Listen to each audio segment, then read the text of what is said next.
Living Your Purpose, number 243. It is great to have you in the room. This is our series of 3 workshops. We had one this morning. We have another one, Aspirational Values and Vision, right now. And our final in the 3 is tomorrow morning at 10:15 back in this room. And that final one is called Making It Stick. So we hope you join us for that as well. My name is Kathy McGowan. I am one of the 7 field staff people on the Southern Region staff, the Southern Region of the UUA, one of our 5 regions across the country. It is my great pleasure to welcome not only some of my colleagues to this workshop, but also we have the great pleasure of having members and staff of the Binghamton, New York congregation as our case study. How do you feel about being called a case study, y'all? So what this means is for the last 3 years, they have been going through, they were part of the Threshold Congregation Program, and a big part of that is doing this mission and vision work, and so they've been very involved in the last 3 years of doing that. And so they are here at each of our 3 sessions to share their story of what a great experience this has been and kind of how icky it's been too. So that's the reality. So we're going to give you some of our theory today, but you're also going to hear from them what it looks like to actually do this work in a congregation. Just a little bit about Binghamton. They were founded in 1890. They have approximately 220 members. Their RE enrollment is around 90, and their average attendance is about 165 on their main service, which is Sunday morning. So for those of you who your congregation is a little different, take that into consideration as you listen to them. Their minister, the Reverend Douglas Taylor, was settled in 2003, and they've been in this process for about 3 years. Now, for those of you who were here this morning, I want you to particularly pay attention to, we had a couple people presenting this morning and they had very strong opinions and thoughts about this process of mission and vision. I want you to listen to how these people might have similarities to this morning's presenters, but also how they might have differences, because we are learning that there isn't one right way for every congregation to do this work. If there were, you all would have wonderful mission and vision. But each is a little different. So we have taken a representation, even in our presenters, that we don't all look at this work in the same way. So take what you can get from learning from all of us. The last piece before I turn it over is just to tell you that as far as your note-taking goes today, just know that any slides that we have up here, they are on the UUA website already. UUA.org/GA, and then you'll be able to navigate to this workshop. Living Your Purpose 2 is this workshop. It's my great pleasure to turn the microphone over to my colleague, Pat.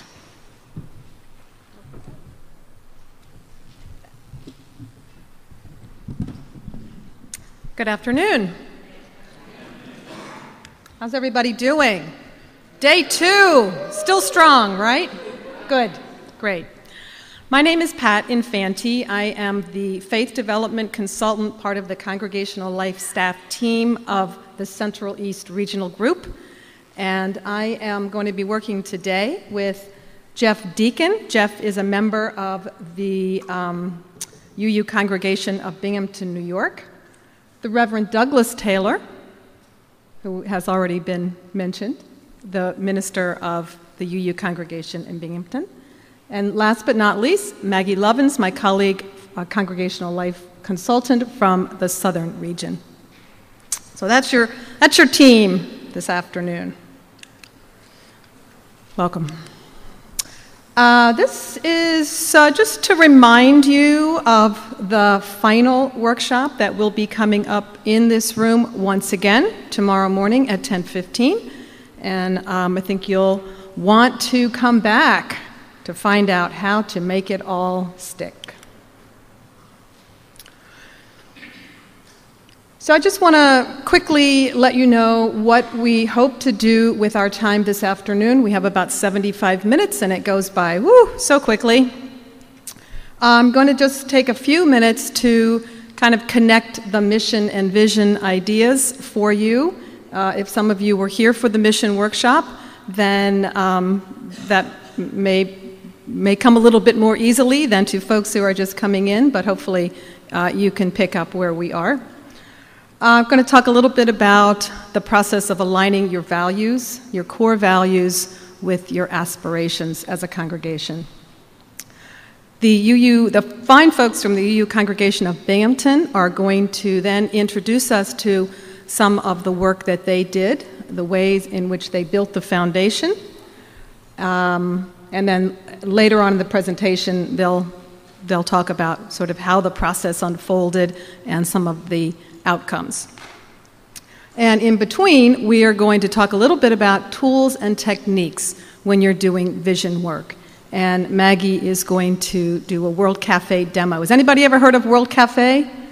Okay, good. Great. Wonderful. We might need a couple volunteers, so looks like we have some possible victims. So if you were here this morning, this may look familiar. This is part of the presentation that Joe Sullivan and Francis Sink used this morning to talk about the process as they explained it. And this comes from our good friends at Unity Consulting, and they have a process, and it begins with values. We spend time as a congregation, as a people, trying to determine, trying to discern what our common values are, what are the values, the North Star that guides the work of our congregation and guides the hearts of our congregation. From that work, from determining our values, we then move into an understanding of our mission. What is it that we as a congregation are here for? What are the unique and particular values, the unique and particular capacities, the unique and particular gifts that we bring to the world and to our context, whatever that context may be? So now we've got a mission. You've got a great mission. You're ready. You're ready to move into vision. So this nested bowl concept, vision would be that next piece of the nested bowl, the next bowl in the set, so to speak. And the Unity Consulting definition of vision, which we may look at something a little different in the next slide, is asking what specific measurable differences will we make, for whom, and at what cost or priority during some specified time in the future. So vision is this process of figuring out how we take those gifts forward, how we take our unique capacities forward to change the little piece of the world that we have decided to work on. And here's another way of thinking about vision. And if you're coming back for the third workshop, you will once again see this slide. So mission is really connected with that core, the core values. Who do we say we are? What is the work that we are here to do? And out of those values come another set of values, something that we have termed aspirational values.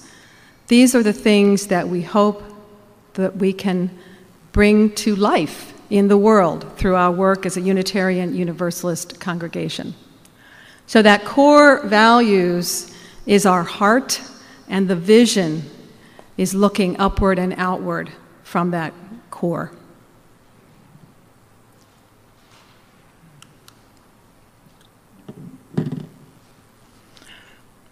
So now I just want to spend a few minutes just introducing you to a couple of other new concepts related to vision.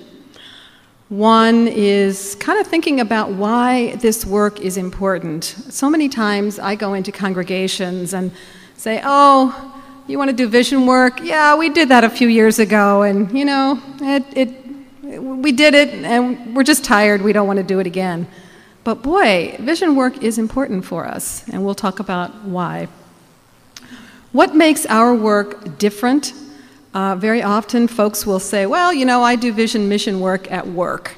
And so I have a way. I know how to do this work. I've already done it. But our work, there are some differences in the work that we do in our faith communities. And I just want to remind you about asking powerful questions. So first, why this work really matters to us. Aspirations, these are the things that really give life to the dreams that we have. And when we are working in congregations, we recognize that we're not just there for some place to come on Sunday morning because we have nothing else to do. We're there because we're bound by a common sense of purpose. And purpose needs an outlet. Purpose needs a direction. Purpose needs to move. Purpose doesn't stand still.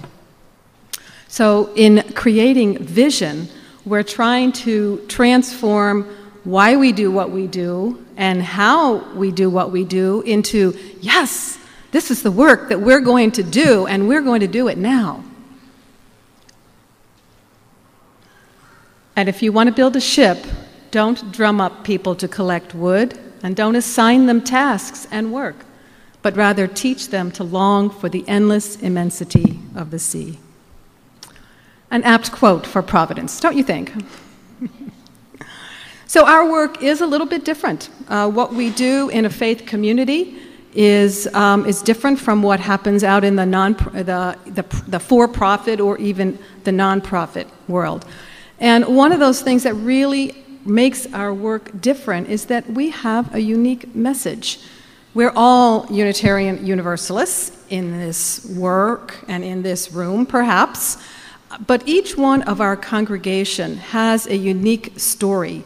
And of course, we've been listening and we're going to hear more of the unique story of the UU congregation in Binghamton. And that unique story comes out of a particular history, a particular context, a particular time. And that message then is very unique to us. So a mission for each congregation needs to be carefully constructed, and it needs to reflect, again, those core values and those capacities and the dreams of the people in that congregation. Covenantal relationship is our currency in our congregations.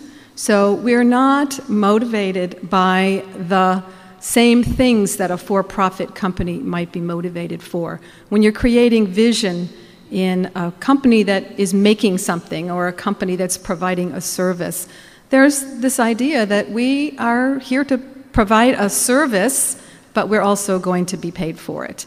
And in a congregation, we don't have that motivator. We don't have that burden.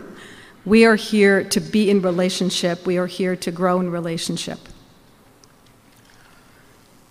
And our highest aspirations are much, much more meaningful than your average for-profit or sometimes even non-profits, but maybe not. But we're there to do this deep work of tapping into something and understanding the world in a way that's very different. So when we go enter into the mission work that we do, we always want to keep in mind sort of the sacred context that we're in when we're doing work in our congregations. And finally, one of the most important parts of creating vision and doing the work of visioning in a congregation is asking the right questions. I think somebody this morning referred to asking powerful questions. We want to be asking the questions that will lead us in a direction that affirms those aspirational values. We want to ask questions that really stretch us and challenge us to tap into deeper meaning. We want to ask questions that invite curiosity. The process of visioning, and I think you're going to hear, I hope that you hear from Binghamton, the process of visioning is fun. Oh my goodness, it is fun work.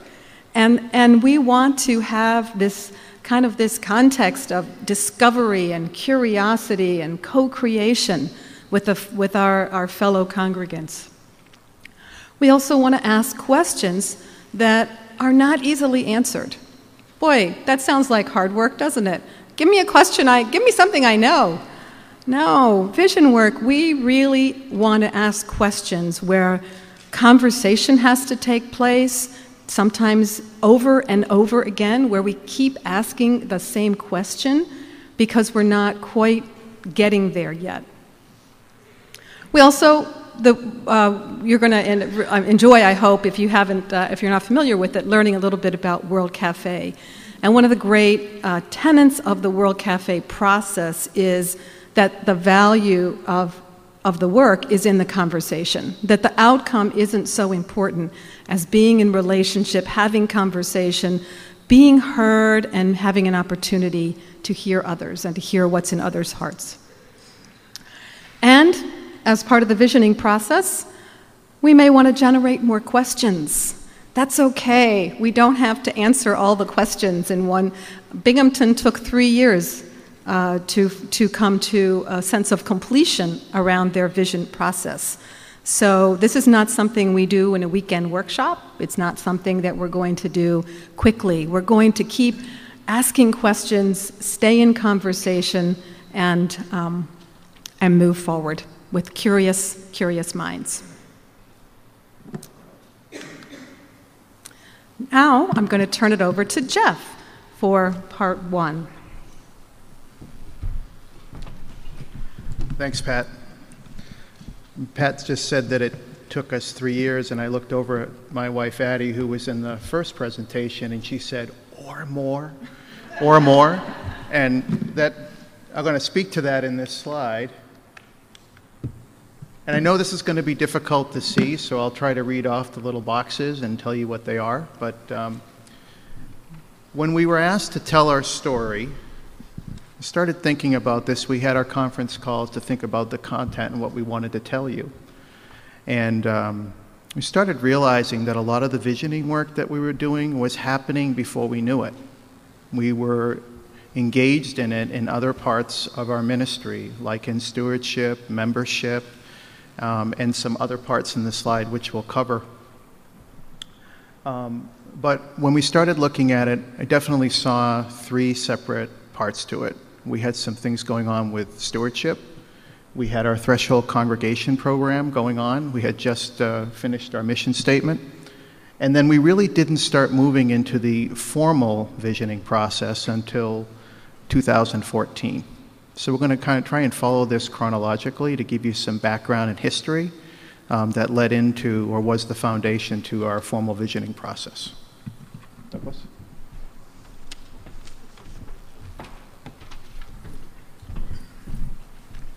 So some of the things that I think are worth mentioning is that even before that middle lane there that's marked threshold on the side, even before that, we had started doing this work of asking ourselves, what do we want going forward? What do we see that we could become if we actually were paying attention and lining things up right? And the first time we formally had that conversation was actually around lifespan faith development, which happened before the 2011. And so one of the things that I'd like you to hear is that there was a layering of times when we were asking what could be visioning type questions. We were looking at who do we want to become? What would it look like if we did that? How would that feel for us? What is it that we want? And so we were doing that with a circumscribed group of people saying, what would lifespan faith development look like for all ages and all stages? That dovetailed into when we started this program that's called the Threshold Program, and lifespan faith development was one piece that got picked up. But that Threshold Program was, we had a consultant who walked with us and helped us look at the various places that we wanted to go forward. And the lifespan faith development was one of them. Stewardship, figuring out how to have a more honest and transparent conversation about money. was another piece of that puzzle for us. And there were several pieces. Mission, writing a new mission statement, was one of those pieces that was there for us as a threshold congregation. And in many ways, that little 3-year program of being a threshold congregation, with that consultant walking with us through those questions and through some good, skillful help in how to do these pieces, that was almost like having a long-range plan. Like you get a 5-year plan, like in 5 years, this is what we want. We did that for the first year. And then we did another one for the second year. And then we did another one for the third year. So it was almost like a long-range planning on steroids. It was powerful stuff. And as you'll hear in the next workshop that's going to be tomorrow, we realized about 2/3 of the way in, we needed to slow down and really work on getting all of these changes that we'd made to sink in. But you'll hear more about that later.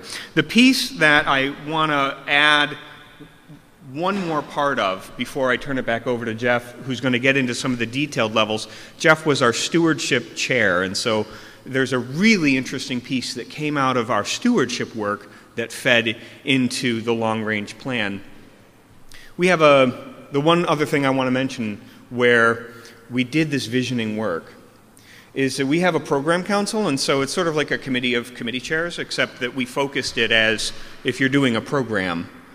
Come into the room together and let's talk about what are the different things that our congregation is doing so that we can have some synergy, so we can talk to each other, stuff like that.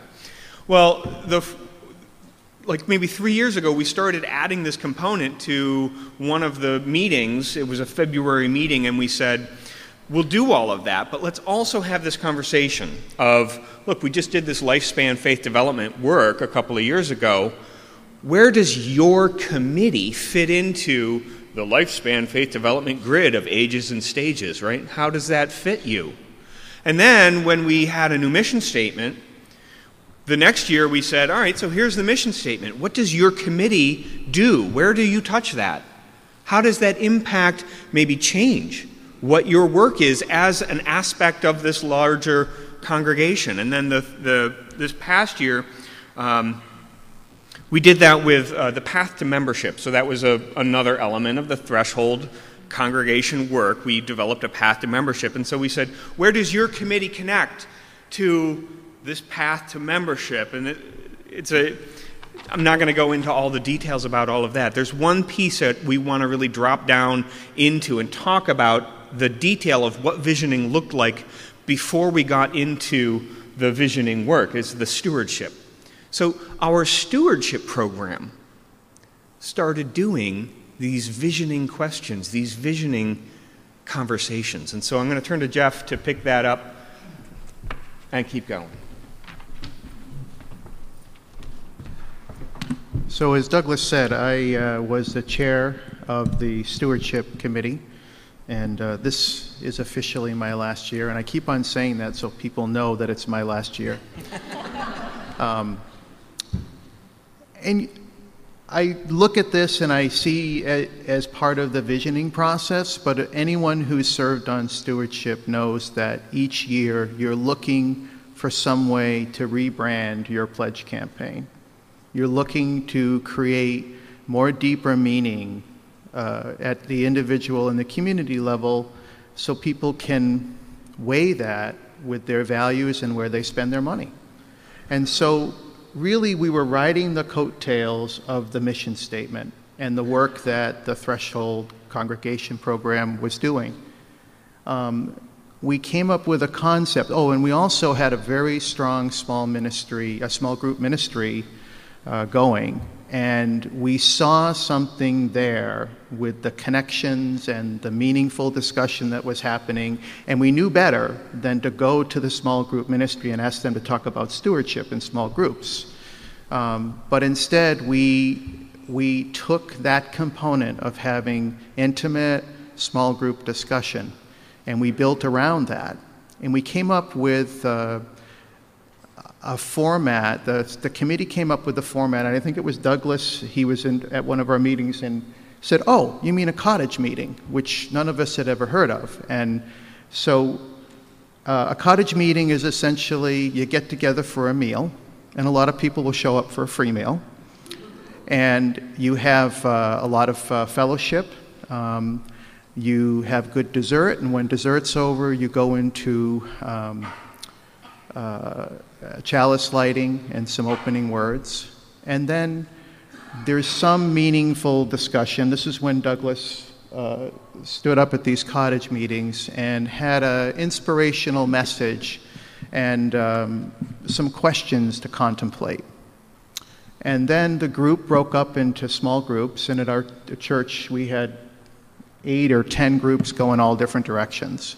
And they came back about a half an hour later, and we had a large group discussion, and everybody had an opportunity to share what came from those cottage meetings. And so they're really, I think we were expecting it to go pretty well. I don't think we were expecting to hear some of the things that we heard. Oh,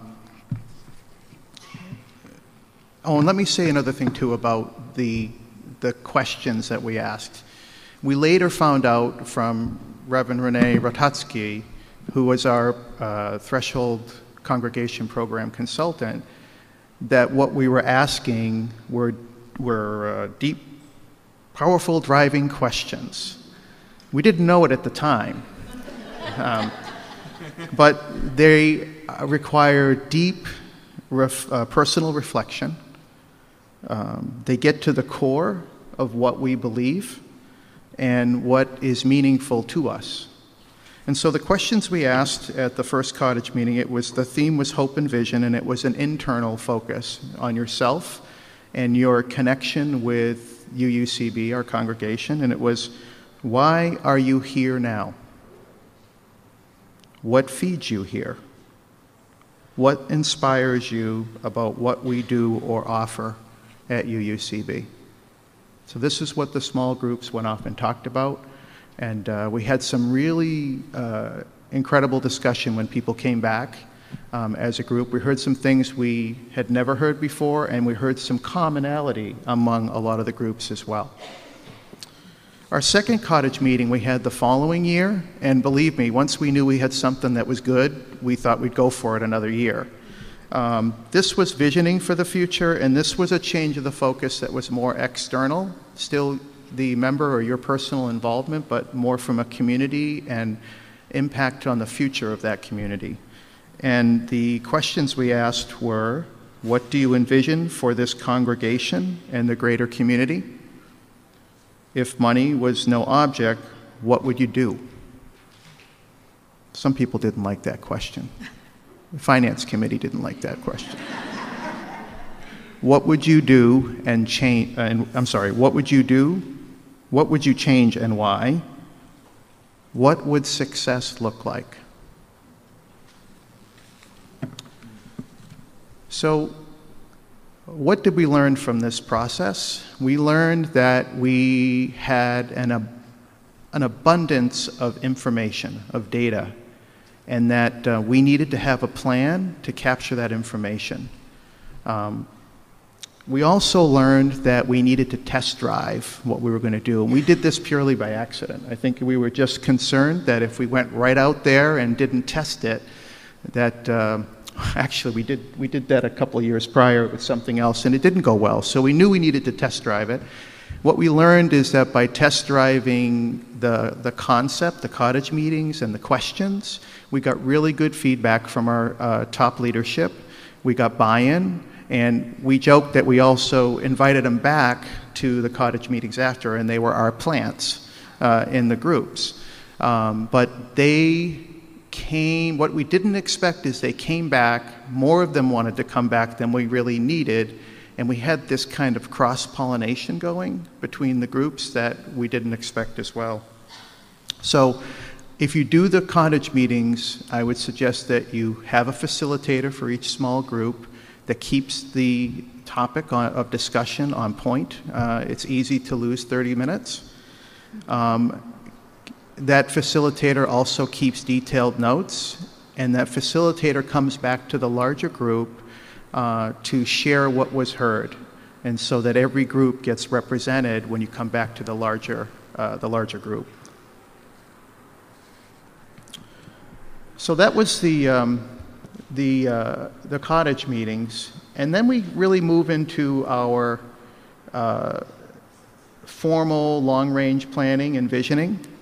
And we organized 2 leadership events for that. And it says powerful driving questions. I actually put that in the wrong spot. It should be clarifying questions.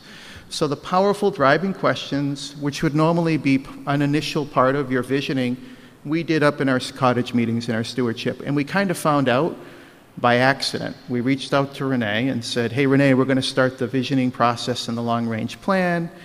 Can you help us? Give us some guidance. And the original email to us, is you, I think I got the notes here.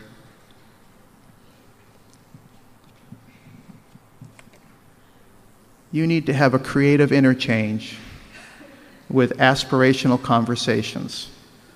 And then she said that you usually start with asking powerful driving questions. Oh, and you should do it and do some small group work. And so the long-range planning committee, I'm on that as well, was very excited to hear that we had one piece already done. And so we went into this. The whole point of these leadership events was to refine the cottage meeting output, the responses from that, and to start working to build visioning statements, and then further refine that to a shared vision. So the first leadership event, we had I say most committed, but our committed leaders. These would be folks that are on the board. They could be what we call program council, which are leaders of your groups or committees within your congregation. And the purpose of that first meeting, again, was to refine the responses from the cottage meeting and to build some visioning statements. We did that again with small groups, but this time we used the World Café, which Maggie's going to cover in a little bit, so I won't say too much about that. Our questions we asked at that World Café, though, were, how do we want people in our community to feel when they encounter UUCB? We want to be known in the community as the congregation that.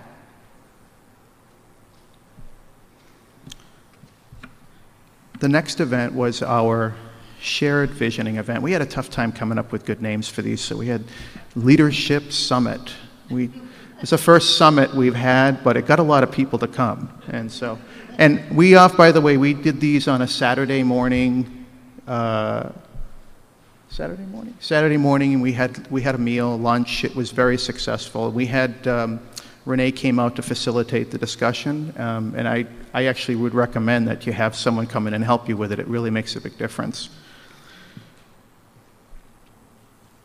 So the purpose of this was to engage the next level of leadership within the congregation, so that they could start really seeing what came from the leadership, the committed leadership, so they could get engaged with it, and enable each of the ministry groups to start crafting mission/visioning statements, which becomes or rolls up into your shared vision.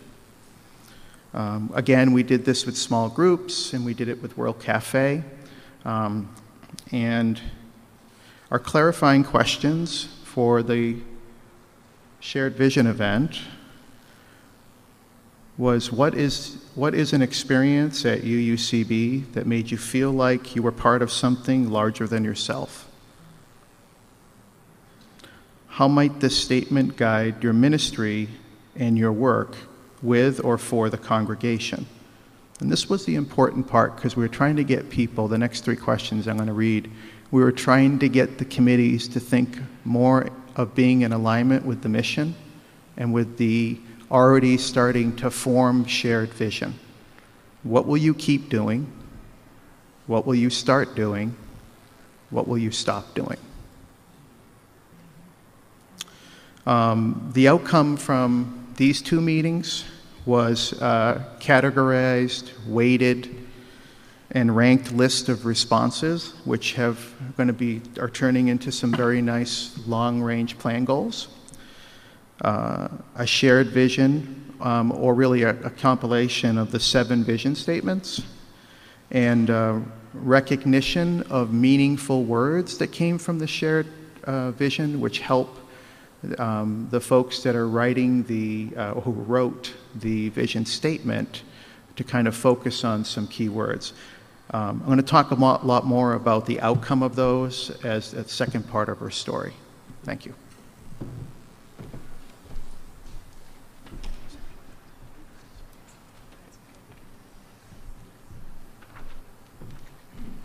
Afternoon, y'all. Greetings from the southern region. I was actually very happy to have humidity outside today. It felt like home a little bit. So, I'm going to talk to you today about World Café, which is one of my favorite tools in collecting data for our congregations because you can have a lot of fun with it. Okay? But first, let's talk about things that aren't World Café, that are still fun and creative ways to collect that data. One of the other tools that I use is a guided meditation on envisioning your church, your congregation, your fellowship. That includes dreaming about what it would physically look like, what things you would hear, what things you might smell, what would the walls look like, where would it actually be? So that's a really broad way of bringing wants into the picture, but also some really creative people can come up with some things that you didn't ever think about. Games.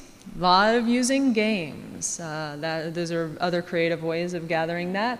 A values line exercise. I have more information that will be online for that. I like to vision with photographs. So again, it's in that spirit of bringing a meditative portion of what might this look like. Let's collage, or go take pictures yourself and bring them back and show us what your vision looks like for what comes next.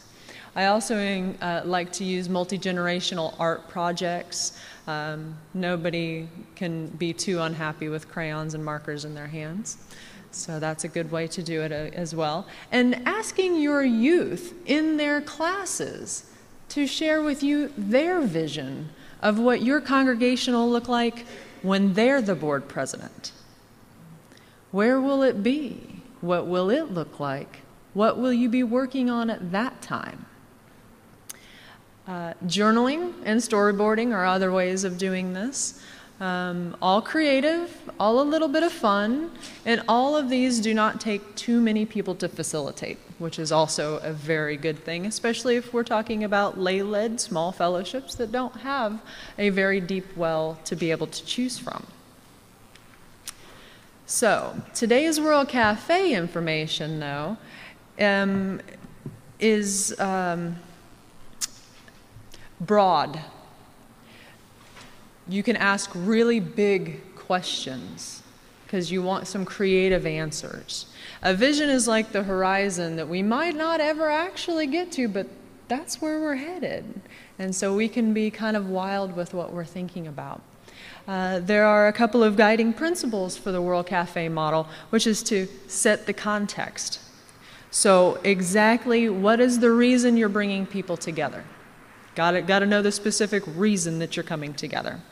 Creating a hospitable space. We want to make sure that where you're at in your tables for World Café is comfortable. Nobody's too hot, nobody's too cold, you got some pretty decent chairs, and that you have enough space that everyone can hear each other. Always very important, because a lot of it is about listening to one another. We want to explore those questions that matter, those deep questions that matter. We also want to do some connecting of the different diversity of perspectives that you have in your congregation. And we're always listening for patterns. What's coming up over and over again? Those are key to listen to. And then to share all of those discoveries with one another.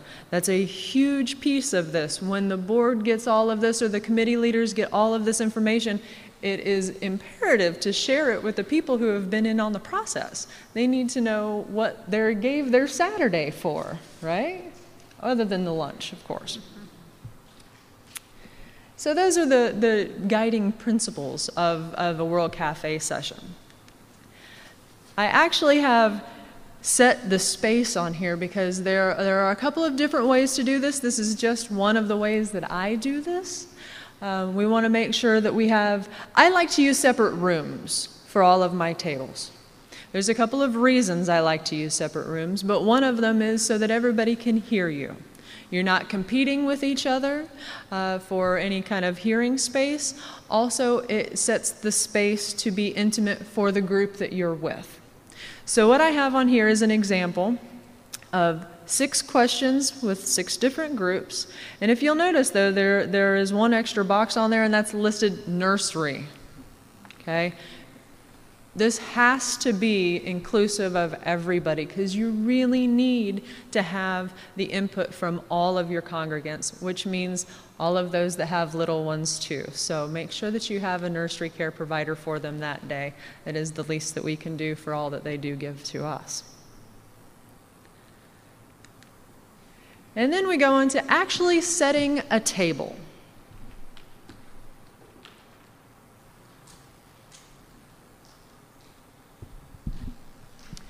So, as you can see, I have started here with this not so pretty looking table and a roll of butcher paper.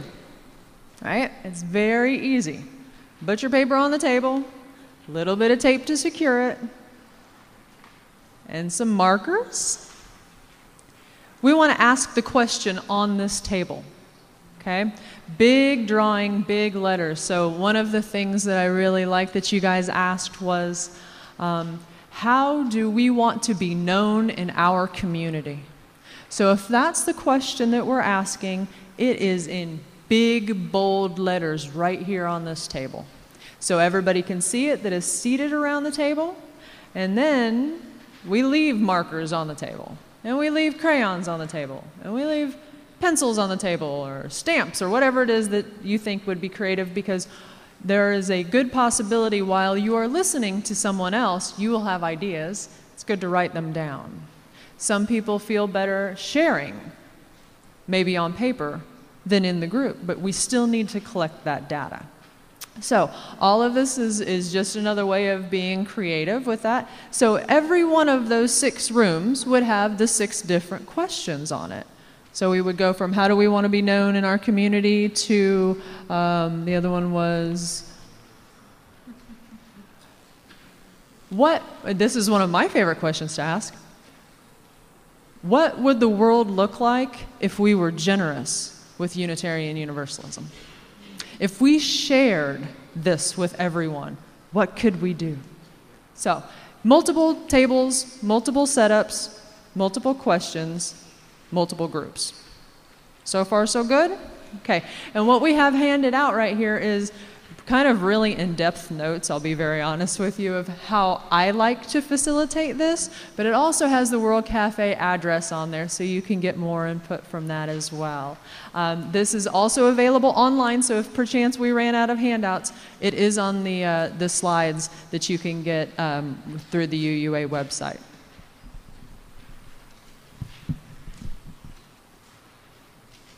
So real quickly, it's not a difficult process to go through, but it can be a little confusing. So I thought I would show you a little bit of how this works. So we have Group A in the left-hand corner up here, and Group B in the lower left-hand corner, and going through. So this is how everyone would start. When people come in, you would assign them a group. Group A, Group B, Group C. And so Group A in this case is starting with question 1. Group B is starting with question 2. When you are to the extent of your time, however long you have set for your time, and it is time to move from one to the next, you will go in the order of which you have set up previously with your leadership. And I love the way that Binghamton has done their transitions in between rooms and in between questions, which is one verse of Yeah, we would sing a song so that people would have a time to make that transition. So if you think about when you're in the middle of a conversation and someone says, all right, stop the conversation and move to another room, you want to finish your conversation. Well, if you're all singing a song, you can finish your conversation, or you can say your one or two more words as you wrap up, and then you can get up and start moving. Now, if you're going to move from room to room, you might need the whole song. Correct. But if you're going to move just from one table to the next table, if everybody just starts singing along, suddenly people are moving. So, guide my feet while I run this race. Guide my feet while I run this race. Won't you guide my feet while I run this race? For I don't want to run this race in vain. Thank you for the bass in that. So we have sung our song, and we are on to the next. So what we have here is in the lower left-hand corner. Now we have Group A at question 2. Okay? We follow through just like that, depending on your time available, and in between, sing whatever song it is you've chosen to sing that day. At the very end, you will notice that Group B is back up here on the very left-hand top, and Group A is on the right. So we have gone full circle. Everyone has gotten a chance to answer all of the questions. And I have on your handout there a little bit of what I call a bonus segment, which is giving the last question a few more minutes. And if you're able to give the facilitator of that table just a few more minutes, what you want to ask the people at the table about is the process. How was this for you? What were your aha moments? Some of the most valuable information that we can glean is actually from that last table, because it's about the entire process, about what you learned throughout the entire day. So give yourself a couple of extra minutes if you can at that very last table.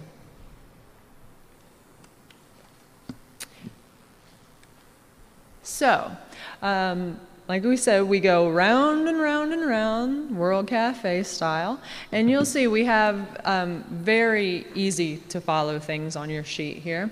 I would like to bring to light very few supplies are needed for this. Most RE rooms have this readily available for you, so it's not like you have to go out and buy new stuff. We'll get questions just one moment. We go through a process of setting the space, and setting the space also includes the questions that you will be asking. So the questions that you will be asking usually are determined by the leadership or a council that is put together specifically to come up with these questions. Setting the table itself is about making sure the space is available, making sure that the tables themselves are fully available for everybody as well, and that they are accessible. So if we have people that are in scooters and wheelchairs, we need to make sure that there is space at the table for them. They can be fully engaged with what's going on. We want to make sure that the facilitators arrive a little bit early that morning, and they're able to do maybe a quick run-through together so everybody's on the same page. And then have a set of sub-questions for your facilitators. So the first table sometimes gets a little bit, we don't know what to say, what goes in here. So have some sub-questions that are available that might prime the pump for those answers a little bit. And then when people are just touching on the tip of the iceberg, have those sub-questions available as well that will say, tell me more about that. So how does that apply to this part of our congregation? Or does this apply to our congregation or our district or our region or our association? So a couple of sub-questions back in there for you. And then at the end of all of this, make sure that we have the committee that is in charge of this facilitation or a point leader that will collect all of this information. Collect what's on those sheets. Take pictures of them. The papers will go to the wayside, but the pictures will stay around, and you can get more data off of that. Sometimes I like to have two, well, as much as possible, I like to have two facilitators at each table, one that is priming the conversation and the other as the scribe to take notes while it's all happening. So you have both what your participants are writing and you also have what your scribe is hearing. And sometimes they match very evenly and sometimes they don't. And so that's actually a very exciting time when they don't match exactly on there. World Café is online. You can get all of this information at theworldcafe.com. Much more information on that there. But I encourage you to use this not just for your visioning, but anytime you need to gather amounts of information from the whole congregation, and you need to do it in a way that will be fun. So you can have a lot of fun with this. This is also a good way to get our youth involved with this. Youth and young adults will be at the table with markers and they will be extremely happy. Right next to me, very happy with markers. So we will do some questions here in just a few minutes about this and everything else on the process, but I'd like to hear the rest of the Binghamton story.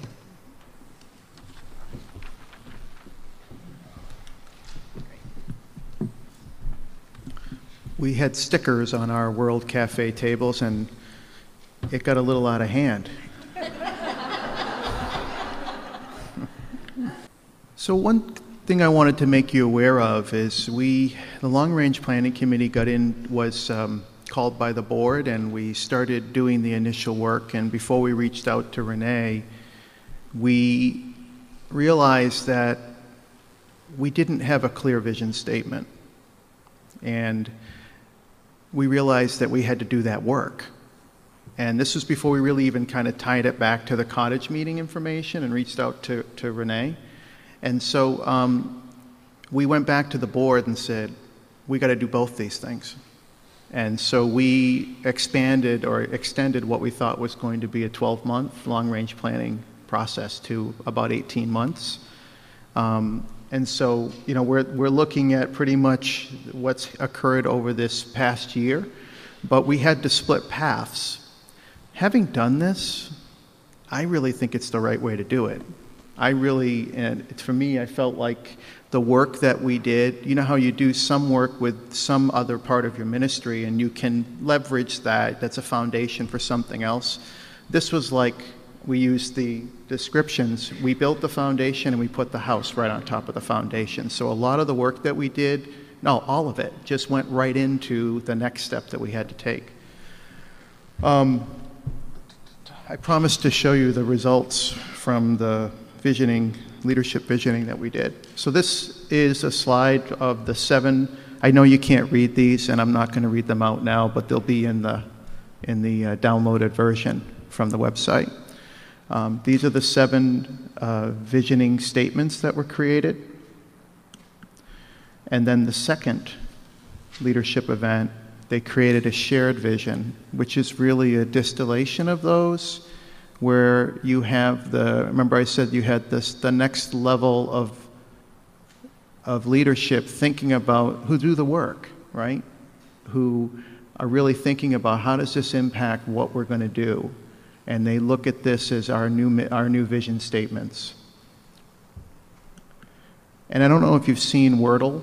I never saw it before I got involved with this. It was the coolest thing, loading up a bunch of text and it comes back like this and it takes like 10 seconds.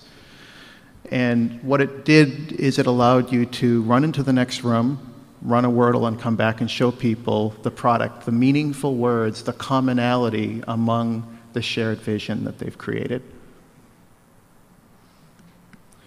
This is actually the nice-looking version of the raw data from the cottage meetings. Remember I told you have a plan? Because we didn't when we started, so we had 100 sheets of paper with scribbles on it, and we had to transcribe all those into a spreadsheet, and then we had to categorize it. And this was good information just to have for our cottage meetings and for stewardship, but we took this data. And in the second visioning event, the first visioning event with the committed leadership, we did an exercise Renee helped facilitated the discussion. And I don't even know if I can read the questions, but we separated the responses from the cottage meetings into ministry focus, things that we're going to do, and supporting the ministry, the things we need to do to support those ministries or those goals. And so the first one on here says, the question was, in order to live into our vision, and then in parentheses, as a priority in the next 5 years, we should ... And we took all the responses from the cottage meetings and we put them onto a worksheet and a grid like this, and we gave everybody 30 points. And they could use the points any way they wanted. You could put all 30 on one, you could spread them out. We had people that put 1, 1, 1, 1, 1, 1 on it, which was really fun when we had to go do the data entry. But we ended up, and what we had is we passed these sheets out. It was really exciting because it was like being on a live TV show or something. You know, you had people filling out sheets and then the long-range planning committee in the next room in the library with laptops entering into a Google Doc. And so we were able to come back to the group 20 minutes later with tabulated data, with trending data to show what the product of their work was. The second question on supporting the ministry was to help support our vision, we should, and in parentheses again, in the next 5 years, prioritize these items. So the first couple of things here on the top is work on, actually let me show you the output. So we're able to take the spreadsheet and create a simple chart to be able to come back to the congregation and say, all right, based on the results that you told us and the weighting that the leadership has done of these individual items, you want us to work on sharing the message of Unitarian Universalism with the community. That was number 1 by a landslide. Second was have a robust presence on the web and with social media. Supporting the ministry, hire a membership coordinator, and this is the one I couldn't believe as the chair of stewardship, but increasing our annual pledge stewardship income.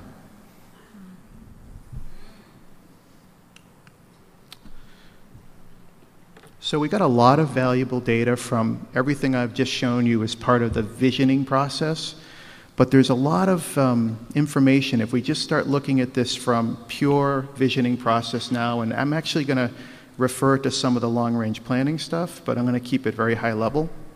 And so long-range plan has been working in this past few months with what I like to call percolation. So we've been percolating all this data. So we not only did we have this information from the visioning meetings, but we also had external data from the UUA, resource data from the UUA, Chamber of Commerce, some other information from area churches, as well as internal information like our own demographics, membership information, number of people attending services on Sundays, all that. We've been developing that draft strategic plan, and last month we just presented the draft plan to the board. And we got good feedback, but we didn't get a lot of changes with that. And that tells me that we've done a pretty good job with aligning what the congregation is telling us and what its aspirations are to the long-range plan and to the vision statement. And remember when I was up here before, I said that we had to split the process into writing a vision statement as well as the long-range plan. Douglas is going to come up and talk a little bit about that writing of the vision statement.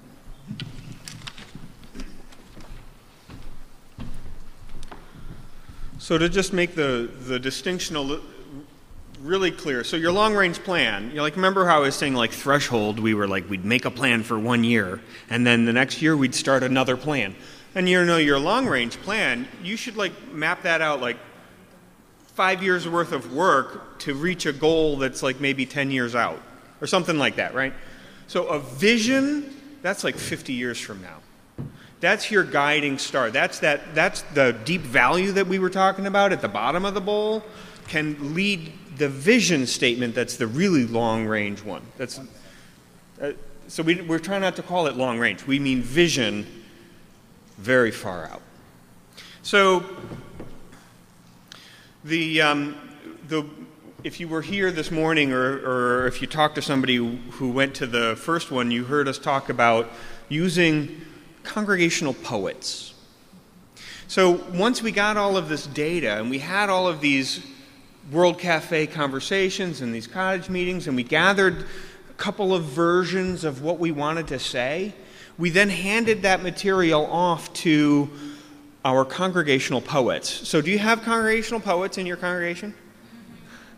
So what I mean by that is you look for the people in your congregation who have had leadership in the past, are good with words, and are respected.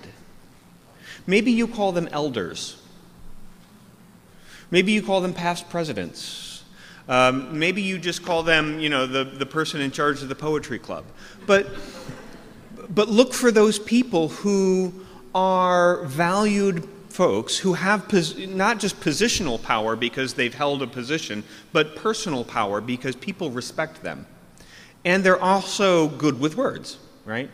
And here's what I want you to write down. Be bold, have fun. Write that down. Amen. Because these poets might not get it right. This is something that we talked about at the earlier one. We wrote our mission statement, and our poets brought it to the congregation for a vote, and the congregation said, I don't think so, and they voted it down. And they sent it back, and a new round of poets convened and rewrote and wrote a new version of the mission statement, and had to, it was like half a year later that it went back to the congregation. The congregation said, yay! And so we anticipated that might happen, and the people who were charged as the poets for the vision statement were a little worried. They're like, what if the congregation doesn't like it? And I said, be bold and have fun. Because if they don't like it, they'll tell you. And that's okay. But that's why you should be bold. Because that's what we need. I am? The next slide. So here's the vision statement that we came up with. Our congregation will become a beacon in the larger community, demonstrating our Unitarian Universalist values and principles through our actions. We will embrace a diversity of people, inspiring us all to think of the world in new ways. As we explore different perspectives and share our freedom to think and feel, we will work together with others for social and environmental justice, celebrating our differences and the whole of life. We will foster personal and spiritual growth to help people become their best selves. That's where we're going to be in 50 years. That's where we're walking right now.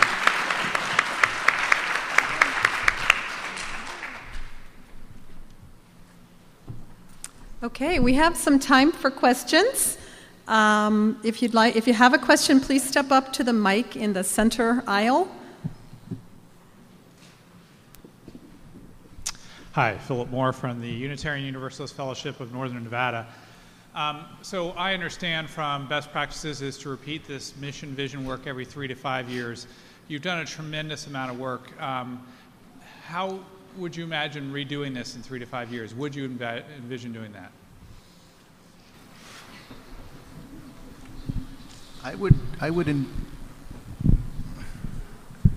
would envision it to be very similar to what we've done, and actually part of our long-range plan is to conduct an annual congregational assessment by the outgoing board to the incoming board, and this is part of that.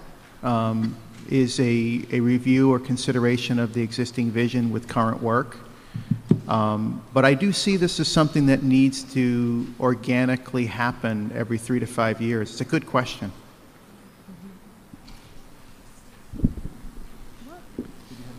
I'm Randy Marshall from the Community Unitarian Church of White Plains.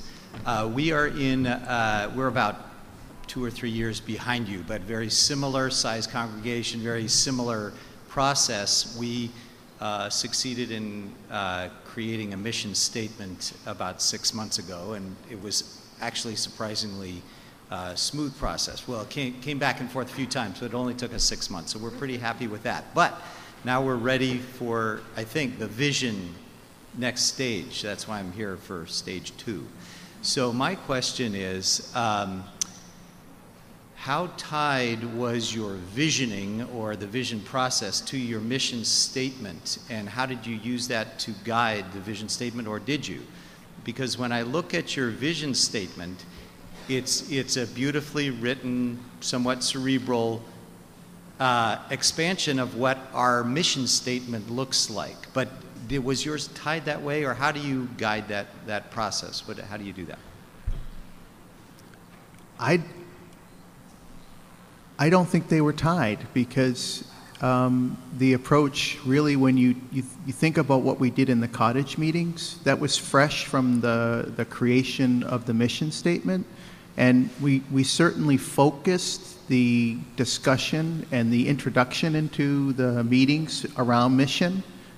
But in that second event that we did with the committees, the actual people conducting the work, the reason we had that discussion is because we had some committees that weren't in alignment with mission.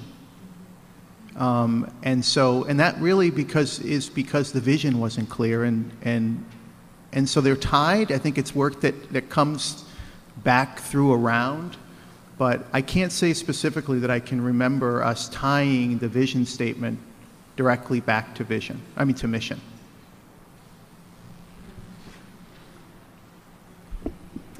My name is Karen Madrone. I'm from the Unitarian Universalist Church of Greensboro, North Carolina.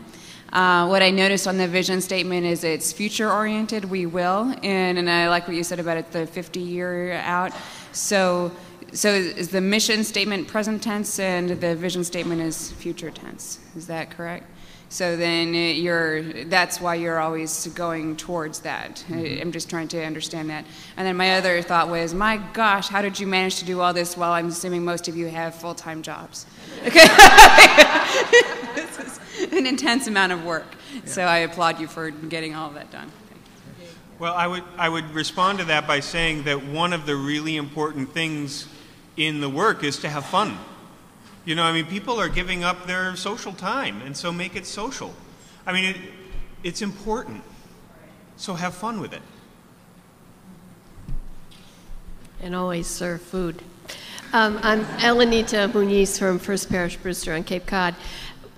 When you began this process, not this stage of it, but the stage we talked about this morning, was there a general consensus among your congregation that you needed a new mission statement, or was this more a perception of leadership while the pew sitters were perfectly happy with what they already had? And if so, how did you make that move?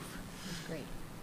So one of the really valuable steps as you begin to make a change is to help the congregation feel some anxiety. So, like we pointed out, the difficulty with the language and the format of our current mission statement that we'd had, and we pointed out, you know, what does it mean to not have a vision statement? Like, okay, so for the past 20 years we've been tootling along without a vision statement. So what? So part of it is to raise some anxiety around like why it matters, so that people start to see it. And it's okay if your leadership is a couple of steps ahead of everybody. That's kind of the point of being a leader. But to not forget that as a leader, you're like 3 or 4 steps ahead of where John, who's sitting in the pew and hasn't been in the committee meeting with you, is. And it's important to honor where that person in the pew is. So it's a bringing people along with you. It's a letting some people feel some anxiety. It's allowing something that's a little bit broken be noticed as a little bit broken. And it's okay, we'll get to that because it's important. We're going to take our time with it. We're going to talk more about that tomorrow morning, too. Dan Boyce, Granite Peak Unitarian Universalist Congregation in Prescott, Arizona. I've got a comment, and you might want to comment on my comment. I've been through this type of process, long-range planning, with a number of organizations, and as wonderful as the output and outcome is, it has always seemed to me that the real value in this type of process is the process itself, rather than the output. And so I wouldn't be worried for those of you who look at all the work that this is and get too caught up in going through all the steps with this process, as much as focusing on some long-range planning, having the conversations, because that's where you'll get the value from it. Yeah. Excellent comment, and I would say that when I use the expression committed leadership, that's where those folks come from when you start engaging in this process. Hi, I'm Karen Marsh from Towson Unitarian Universalist Church in Baltimore, Maryland. We are just starting on this process, and I wonder, I know this was sort of mentioned in the first session that I was at this morning, how you shouldn't start this whole conversation when there's conflict. Well, there is conflict in our congregation, and it seems to be between the board and a certain number of members of the congregation. And I guess I'm part of the members of the congregation, as well as a leader, a committee leader, who's trying to turn things around, sort of bridge the conflict. But one of the problems, as I see it, is that we have a very vague mission. We need to start refocusing on why we exist as a church. And we've started these, what we call them SAGE, Learning Community Sessions. And SAGE stands for Strengthening and Growing Through Engagement. So everything that you said resonated with me. But it's really hard to get this done if you don't have the board buy-in. And so I was wondering if you have any suggestions when the leaders are 3 steps behind the people. Do you want to take that, Patty? Do you want to take it, Maggie? Do you want me to take it? I was just going to say that I think one thing that we did that's not up there that we spoke about in the first session was Healthy Congregation Program, which I think is called Smart Church now. Is that correct? So I would, who would people follow up with regarding that? It depends on what region you're in, but reaching out to some professional staff that are available to you, either through your region or your district, is a great place to start. And the program that Jeff is talking about, depending on where you are, might know it as Healthy Congregations or Smart Church. That's the program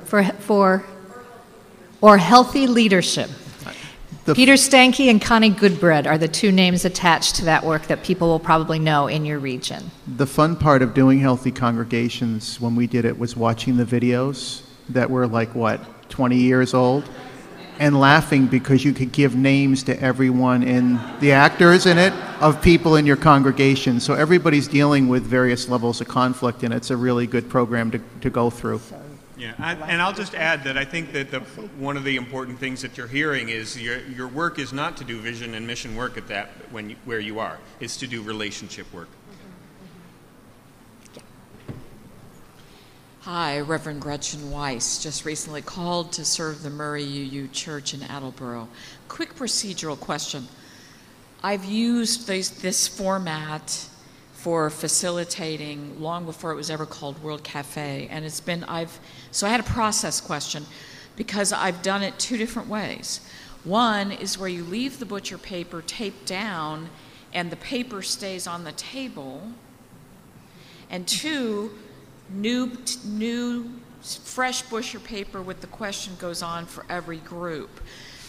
In one case, it's because you want people to have a fresh look and you're not spending 20 of the 30 minutes reading what everybody else has written, or it's because you do want them to spend all that time and build. So I'm just curious what process you guys used here. Did you keep fresh questions, so fresh thinking each time people rotated, or kept the butcher paper nailed down and built upon? I'll let Maggie speak to what the best way may be or options, but I will tell you that we kept the paper down, and we really enjoyed seeing what was left behind and how that transformed the discussion of the group coming to the table from another table when we switched around. And I've seen it good quality both ways, but I'm just curious what you're recommending here. I'm going to let Maggie answer that question, but it's 3:30, so we need to end our session. So quickly, Maggie. Gotcha. It is applicable in both. I do feel that it is a deeper conversation to leave it on. Okay. It spurs other thought processes for the new participants coming to the table, but not just spurring new thought processes, but diving deeper into what might already be on the table itself.